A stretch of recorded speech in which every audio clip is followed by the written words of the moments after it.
You're a brave adventurer, but what do you do if someone comes swinging a massive great cleaver or chopper at you and all you've got is a little one-handed sword? Hi folks, Matt Easton here, Schola Gladiatoria. So this question comes out of, in fact, a few questions that have been asked in regards to role-playing game or novel scenarios, talking about different weapon matchups. And one of them that caught my attention was, what happens if your opponent, be it a orc or troll or just a burly human ruffian, comes at you with some kind of massive great cleaver, usually two-handed weapon that's just got a huge amount of leverage and force. It could be a large heavy chopper like that, or it could be a Dane axe, a big two-handed axe, could be a wood chopping axe, or some type of glaive type weapon, or two-handed sword, something like this. So something that is really long and heavy, very intimidating, and for whatever reason the only sidearm that you've got is some type of one-handed sword, let's say in this case. So in other words, there's a big disparity between the amount of force and leverage and weight that they're bringing to the fight, and probably aggression as well if you assume a very aggressive opponent who's really coming for you.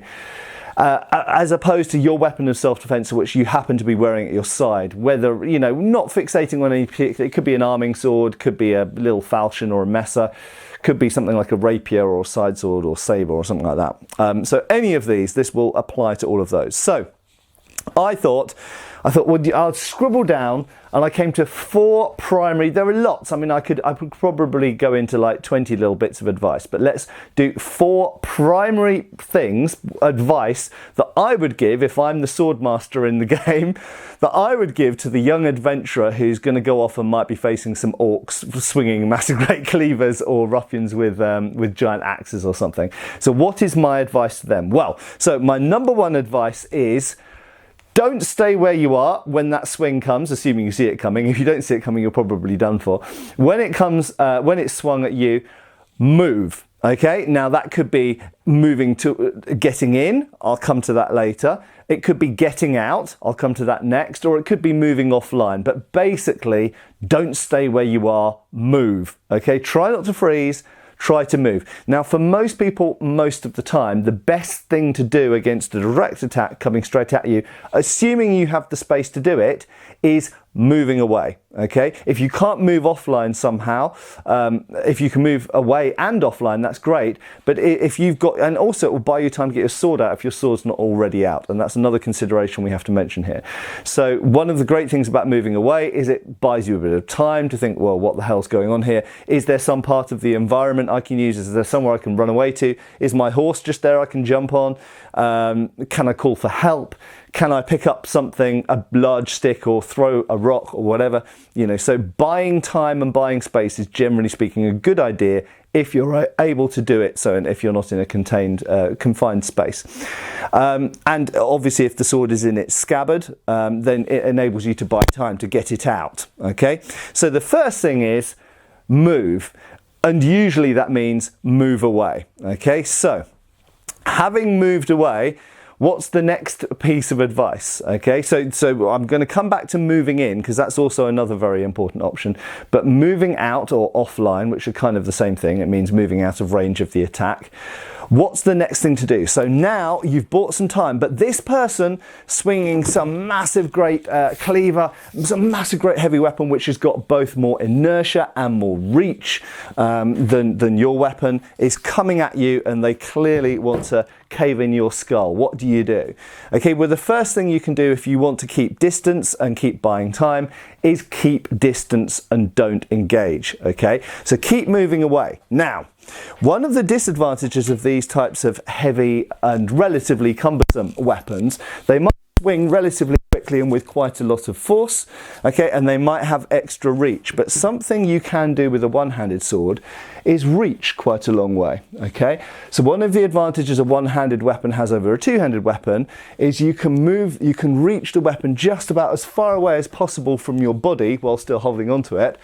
Whereas if we were holding it with 2 hands, we bring the body closer to the weapon. Okay, So one thing you can do is when anyone's swinging weapons like this, something that is vulnerable on them is their hands. Now, you have to bear in mind they might still have a reach advantage. If, for example, I mean, if they're holding the axe up here, no problem. But if they're holding it somewhere down the bottom, they have got that much reach in front of their lead hand, which might be longer than the blade of your sword. It is in the case of this falchion here.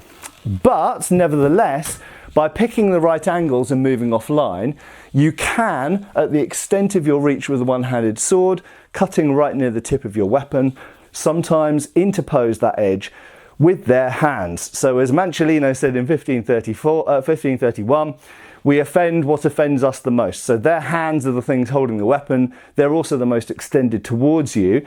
So even when someone's got a longer weapon than you, sometimes by avoiding their blows or thrusts in some cases, you can reach the attacker's hand and slash through the hand.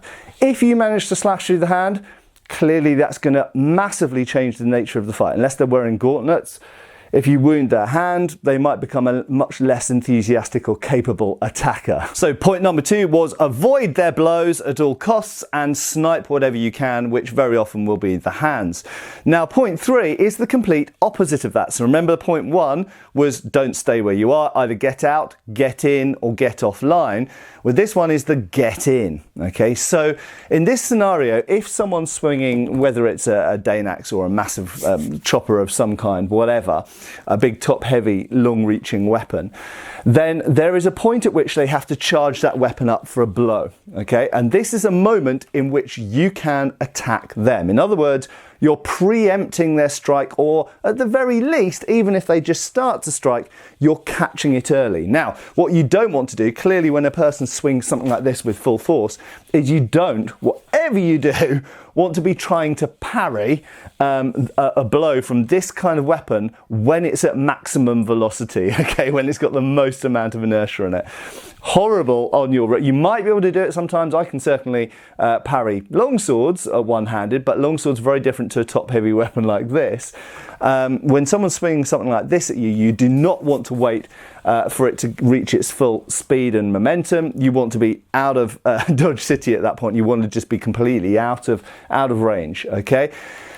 If you're going to interpose your weapon with their weapon and try and get a bind and a block, you want to do it early before it's picked up momentum. So, having bought some distance probably a bit and tried a few goes at sniping their hands as these blows come around, at some point you might decide as they bring their axe or cleaver or whatever back to give a blow, you might at that point charge in as quickly as you possibly can. Now, having charged in, there's a few things you want to bear in mind when you do this. Firstly, how do you kind of catch or block or encounter their weapon? Well, in most cases, if it's got forward momentum, it's going to be coming towards you.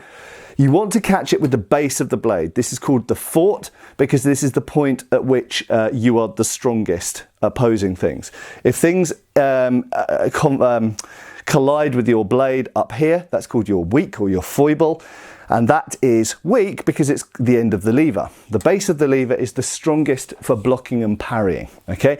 Now, depending on the angle of the blow, where it's coming from, there might be various different ways that you might have to interpose your weapon in order to block.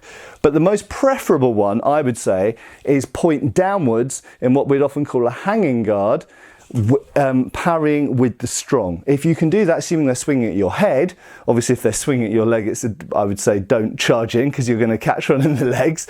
But if they're swinging downwards at you at an upper target, charging in and catching it early with the strong, with a good strong hammer fist grip is the best way to go.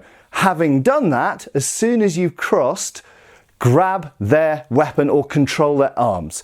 Couple of different considerations here. If they are swinging something like a Dane axe, you can happily, having crossed it with your own sword at the base of the blade down here, you can happily grab the shaft, wrap your arm around it, do things like that. You do anything to immobilize the weapon. Having done that, you then start stabbing them frantically with your sword.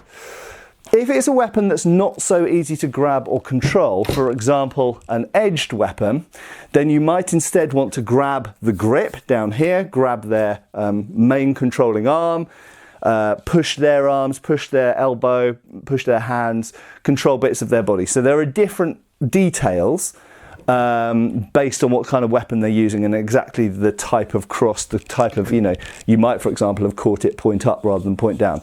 But there are various details which might change the details of what pans out. But the basic rule is charge in quick, catch the blow early, catch it nearest the base of the blade as possible, and then control their weapon. Once you've controlled their weapon, start stabbing them. The disadvantage of cutting at this close range is you have to bring back, unless you're doing draw cuts, which are not very strong, you have to bring back the weapon in order to load it and unload it. Whereas with stabs, you've got the point on line the whole time and makes counter grappling more difficult. So there's point number 3 is charge in, catch the blow early, catch it with the base of the blade, grab and stab. Thereby finishes the 3 main points that the Swordmaster wants to give to the young adventurer.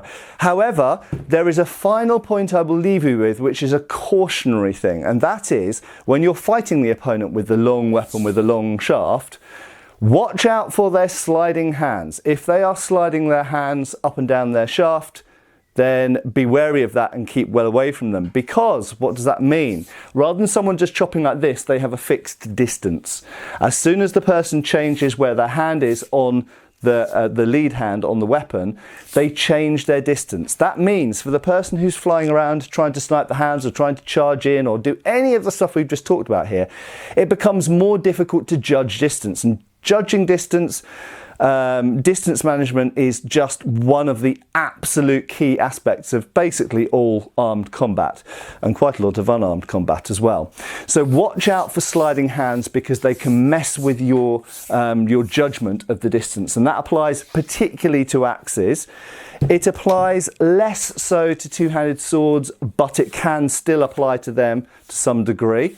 Okay, and it certainly applies to anything like a spear, although that's not really what we're looking at here. If someone starts thrusting at you and they start doing this, their ability to accelerate and hit you from a very, very long way away is really quite a scary thing. Although it's slightly outside the parameters of this video because we're mostly talking about cleavers and choppers here.